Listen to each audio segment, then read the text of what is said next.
Утконос – уникальное животное, чья генетика опровергает миф о прямом связывании генов с классом животных.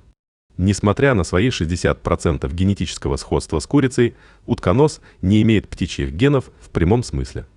Его геном, расшифрованный в 2021 году, выявил уникальные черты. Способность к электрорецепции, откладывание яиц при одновременном выкармливании потомством молоком и наличие 10 половых хромосом, образующих кольцевую структуру. Такие особенности делают утконоса феноменом в мире млекопитающих и важным объектом для изучения эволюции.